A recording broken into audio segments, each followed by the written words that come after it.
Learn to be super successful. Subscribe to my channel, Meathead. Of the top 25 law firms in the world, we've got probably 15 or 16 of them that are represent you kids. There's 2 or 3 law firms we don't, historically. And it also depends where you are. I mean, a law firm that will represent us meaning you, in the United States may not represent us in England. But pretty much, again, if they put you in an office, a little teeny office, they don't think much of it. If they put you in a big, big office, they think, a lot. And the first test that you're giving them to draw them into the Venus flytrap is your chairman's name. If your chairman, now see, I've done a lot of business with all the big firms. But there was a time in my career that PwC and E&Y were the ones that I did most of my stuff with. And if I couldn't get a deal through PwC and E&Y, something wasn't right. Now you kids have been across the board with all the firms. So that's not as prevalent now. And so I would suggest that you start off doing the interviewing with the smaller firms till you get it down right. And the pitch or the template is almost the same as the accounting, except you're using different phrases. And the first meeting you go to, the second meeting you take your in-house lawyer. Now, a lot of times your chairman will be a lawyer as well. Okay? But you don't bring out the big dogs very often. Now, you're going to have 1 or 2, hopefully 3 people on your board that like to get out of the house, get away from their old lady. I don't know if they don't call wives old ladies anymore. Because they've got nothing to do and all day to do it in. And we've got 8 or 10 of you that have got 2 or 3 really old war horses that like to kick the tires and fight on fees and shit like that. That's a blessing, okay? But those guys are dwindling. There's not too many of those guys left anymore. And you should have at least 1 gal on the board, 1 female. And I don't specify about minorities or shit like that, but I mean, some of you are minorities. That really is important. But for those of you that are white Anglo-Saxon, a minority and a woman. It's not mandatory, but you will be looked more favorably. And believe me, any of these guys that say that that's not true, they're lying to you. Because they've got boxes to check too. They've got boxes to check. So now you've got a law firm, and again, an engagement partner that looks upon you more favorably than some of the other big law firms. So now you've got from chairman to accounting firm to law firm. Okay. Towards the end of the law firm, you start warming up banks. Now, for example, I keep using Cardinal Health. I have no relationship with them.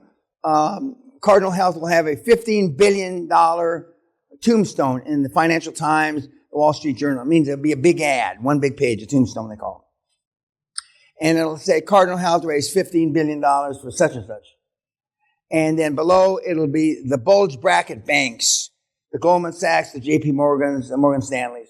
Then there'll be the second tier banks, Bank of America, Deutsche Bank, blah, blah, blah. Then there'll be the third and the fourth tier bank. And then there'll be everybody else. Okay. You start with everybody else. And the templates, hi, ABC Bank. I'd like to talk to somebody in your energy lending department. And then they try to squirrel you to put you in a hole or a square hole or a round hole, whatever. And you say, no, if it's let's go back to health, general health care. And then you're going to get what's called the business development broker on the phone. Their job is to suck you into the office. Their second job is to suck you into the office with a business plan. The third job is they get credit if you become a customer of the bank. And they've got 5 or 10 of these guys and gals. And so you get them on the phone and you'll say, I see that you participated in the $15 billion, 15 billion pound, whatever it is, general health credit for Cardinal Health? Are you still in the lending mode? Now, the paper came out on Friday, and now it's Tuesday. They may have something blow up, and all of a sudden they've cleaned the decks. There's no more lending for healthcare. So that's why I asked. Okay, he said, yes, we are. Well, I'd like to be connected with somebody that is in healthcare. The vertical is assisted living, home health. Now, he may not, or she may not know those words. Some people think old age care, so you may have to hunt around to explain to this Nimrod that's on the phone. And so, they'll take your name and details. So now you're on their list. And you'll get an email within 1 minute or 1 day, because now you're on their list. Okay? That's okay. You can always block it. And you'll get somebody on the phone. And your goal is, you want to know, you ask the question again, are they in the lending mode for assisted living, home health? They'll say yes. And I'll say, he's going to ask you, or she's going to ask you for a business plan. And then the best answer that's come up with in recent years is a young Vietnamese lawyer who says, well, that's a little premature. We're looking for, our board has taken a decision to take a look at all our professional relationships, including banking. We don't know if we have any kind of, chemistry with the bank. We like to sit down and talk to the bank about the services. Currently, this is all in the template. Currently, we have a deposit relationship with our bank. We deposit money and we may or may not get service, which is the truth. You may or may not get service, okay? And so then they'll say, okay, and so you want a face-to-face meeting. I push for face-to-face meetings because you need to practice. So you go the first meeting with the bank, just you. And the only goal is you want to find out what their lending parameters are. So in EBITDA terms, not in percentage, 3 to 5 times EBITDA, 3 to 7 times EBITDA. And normally it'll be 3 to 6 times EBITDA. And then you'll ask them, what's their sweet spot? In other words, what's the most favorable? Well, we like 3.5 to 4 times EBITDA. Now, actually, the meetings can stop there. And some of you that are more slick will be able to get that information, although I don't recommend it, on the phone. But I want you to go in there and get used to, even though commercial lending is our last resort, I want you to get the practice of talking to these people. And part of the script is, well, by the way, Ms. Jones, what is your lending limit? They won't even know their own personal lending limit. But you want to meet with credit officers. Credit officers can write a fucking, approve a credit. Not some dipshit. And what's your personal lending limit? And then let's say they say 2 million. Is that secured or unsecured? And now they're going to start sweating. Some will start crying. And they'll say, excuse me. And they'll leave, and somebody senior will come in. This is all part of the game. You want them to understand you're not a Nimrod that just came from somebody else's seminar.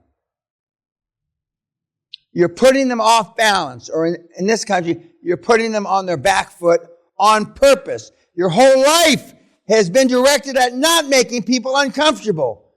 This is the antithesis of that. You want them to sweat. You want them to cry. You want them to bring in a senior guy. You want them to piss themselves. And for some of you, that will be very, very difficult. For the 2 or 3 pretend hard asses in the room, we'll see how hard you are. See if you can do it. And just because you can't do it in the first 2 or 3 banks, by the time you do 5, 8, 10, 12 banks, you'll be able to do it. You treat them like your mother-in-law. Or like you'd like to treat your mother-in-law. And so then, after you've done this for a few banks, you'll find out that the lending parameters are 4 to 6 times EBITDA. And you have to explain. Even some of these guys won't even know what EBITDA is. Free cash flow. And now you've got a half a dozen banks. It's 4 to 6 times. Sweet spot's 3.5 to 4. That's the end of you warming up banks. And then you say, well, when we have deals, even though you may have 3 deals in your pocket, you'll come back to them, or you say that, okay, I'll keep that in mind, and obviously this is a potential lender. Okay. So now you've got what the banks want. You've got accountants. You've got lawyers. You've got your board that you've leveraged off your chairman's name, everybody. And so now it's time to fish or cut bait. We're looking for motivated sellers. This system, this model only has one moving part, and it's motivated seller. Without the motivated seller, you're pissing in the wind. Motivated seller. Okay? And so you want to be able to ascertain the difference between a prospect and a suspect. A suspect will return your calls, meet you for a coffee. A prospect is somebody that will sell to you. Sell to you.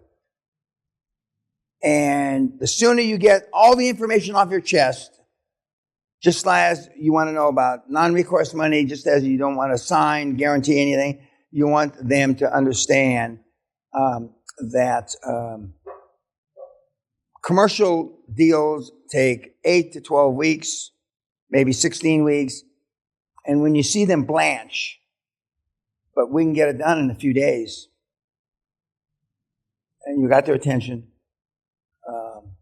and that's through seller's finance, or what's called in the financial world, seller's equity. And so they will know what you're talking about. And you're probably familiar, and this is also part of the template, you're probably familiar with the no money down house flipping. Everybody in the world knows about no money down house. This is no money down business, but not flipping. They've been doing no money down house flipping since World War II. I'm told before World War II, but nobody's alive that was before World War II, so I can't verify that. Okay. Since World War II. And somewhere in the family tree, somebody, a grandfather, an aunt, an uncle, or a cousin, somebody's done a no money down deal house. And that's exactly what this model is, except it's for business. And in the template, it tells you what to say, but you got to practice. You can't be referring back to your notes, and although some of the kids do, and then when it doesn't happen, they say the system doesn't work, and I told you to practice.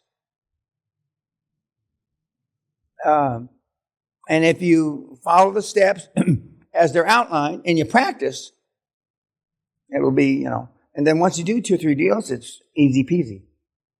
It's really easy peasy before you do 2 or 3 deals if you really practice and you really understand the words. Not understand the words, understand our process. You don't have to understand the words. All you have to do is be able to spit them out of your mouth and not sound like it's memorized. And you want, you can, just like, the lady that married the king that abdicated here, 70, 80 years ago, she said you can never be too rich or too thin, or you can never have too much sex. You can never have too many prospects to buy. I used to have 20, 25, 30 minimum in the pipeline. The kids, I get emails, they got 1, and they want to have a board meeting. That's a recipe for disaster. Because the board knows that the likelihood of this little skinny shit closing that 1 are slim and none, and slim left out. So you want 5 or 6. I like minimum of 5 before I have a board meeting. Yes, sir. Would the template contain information on what are the 4 big accounting firms? I don't know, but and like law firms, how to find them? No, you go to the fucking Google, big 5 law firms. You're gonna have to get off your dead wrinkly ass and call on the fucking phone.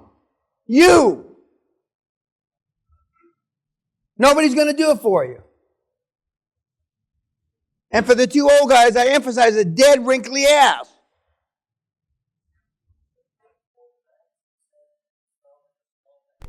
But for accounting... No, I said start at the top 20 accounting firms, top 20 law firms. So you've gone through 15 law firms before you get to the top 5. You've gone through 15 accounting firms before you get to the top 4 or 5. Okay, thank you. The older the people in this room are wishing and hoping for the less work. Because you've already wasted 25 years. And that's not the model. You came to the wrong place, you're going to fail. It's harder for the old fucks, notwithstanding their wrinkly ass, because they've got to unwire a lot of shit. I'd be a liar, and I won't do that. Very few old people succeed. One of our current superstars, you're going to see a slide, he came here when he was 63, he's now 67. He's done 39 deals since August of 2019. 39 deals. He holds the record 7 days from deal to deal. There's not, you think your wife's naggy at 5, 10 years? At 30 years, you don't know what nagging means. You don't know what the fuck nagging means. And nobody can give you the knife in the ribs. Why'd you waste that 40 grand? We could have put sunlight in the fucking drawing room, whatever the fuck, You don't know what nagging is. And the ethnic people that I've already slagged off nag even at a different level. Because they know the chances of you throwing them out are slim and none. Because that would be anti-culture. Costa Grazos lost 7 wives. 7. When I met him, it was Mr. Grazos. Then I call him Constantine. Then I call him Costa. He always called me Mr. Peña. He never called me anything other than Mr. Peña. He always had, I never saw his coat unbuttoned. I only saw him twice without a tie. He had a cravat, a silk cravat that the Pope gave him or something, that when we used to travel on the Onassis train.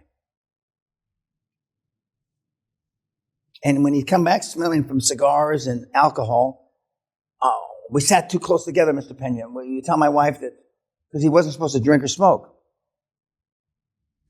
Anyway, he wasn't supposed to. But I went out of my way to find him. I went out of my way to find the Hunt brothers. I went out of my, unlike you. And, I told you about the billionaire called me up on New Year's Eve and said, Danny, can you do me a favor? I need to sell this company and we can do it on the fax machine. And the only person who's going to call you on New Year's Eve is one of your shitbag relatives to bail him out of jail for drunk driving or something. That's the only call you're going to get New Year's Eve. Okay, so now we've got motivated sellers. Okay, any questions from the chairman, through the accounting firm, through the law firm, to motivated sellers? Yes, and the first, you. Do you get your lawyers to set up appointments with banks? No, you.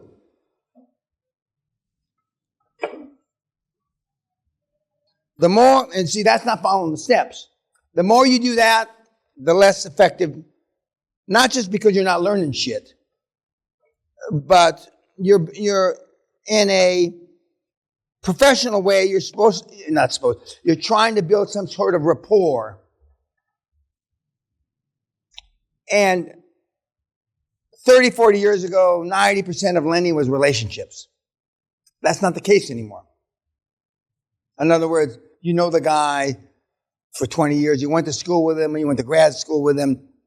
Your kids are in the scouts together. That's all fucking dead. Now the sharks fucking that are in these positions of importance don't give a fuck if you're in the same Cub Scout troop, or they don't give a shit about anything about that. They're just looking at dollars and cents, what the return on investment is, etc. That's all they're interested in now. And the guys that are gotten senior quickest, they found the best route or the shortest route from A to B. And of course, the shortest route has always been performance, but it used to be performance laced with personal relationships.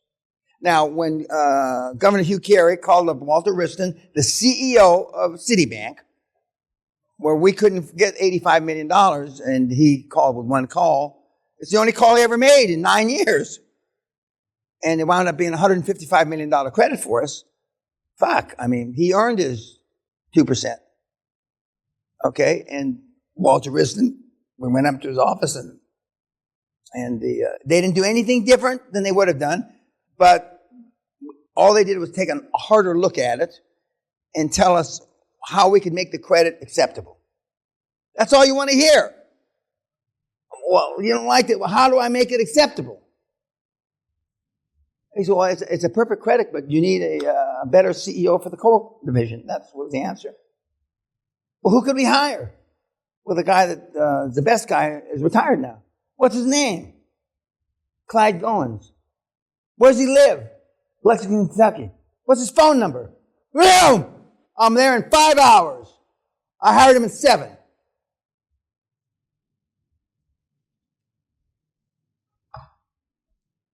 You don't like that kind of stuff? What kind of sex you like, bitch? You like rough shit? Boom, boom, boom. Tell me. You don't ask, you don't get.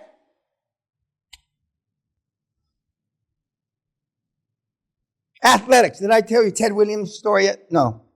Ted Williams was the last baseball player in American baseball to retire with a lifetime average of more than 400.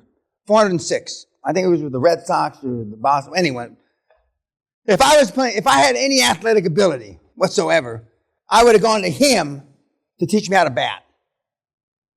The last guy, the only guy to ever finish 400 batting average. Not the dipshits, you know.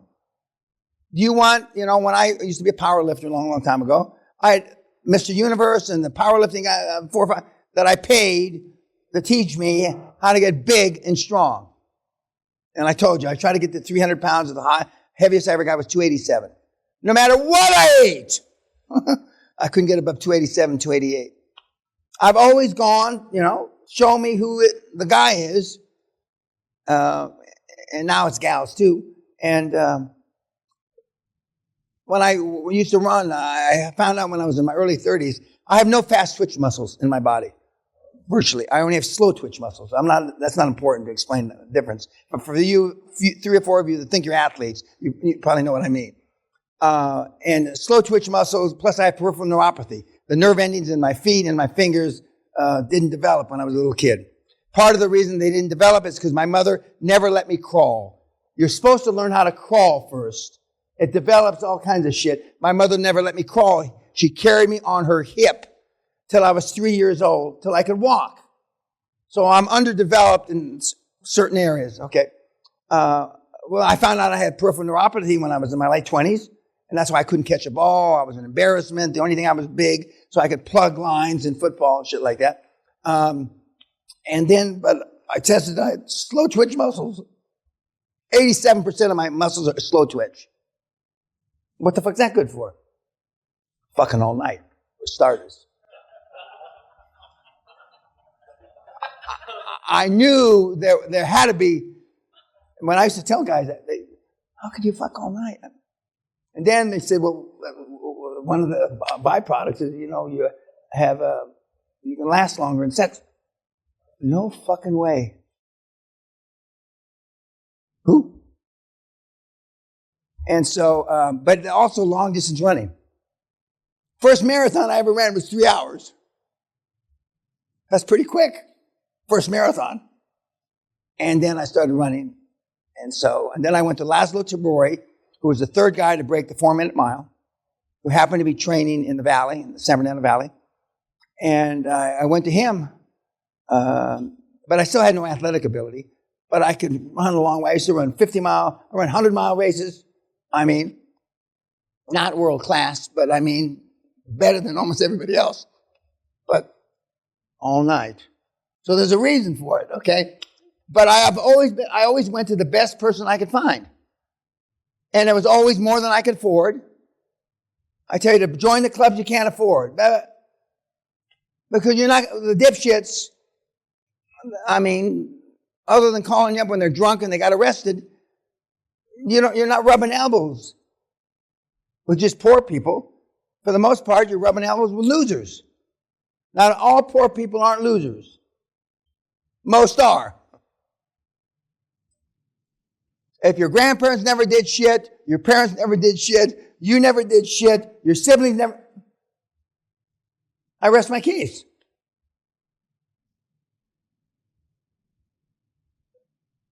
Now, okay, YouTube...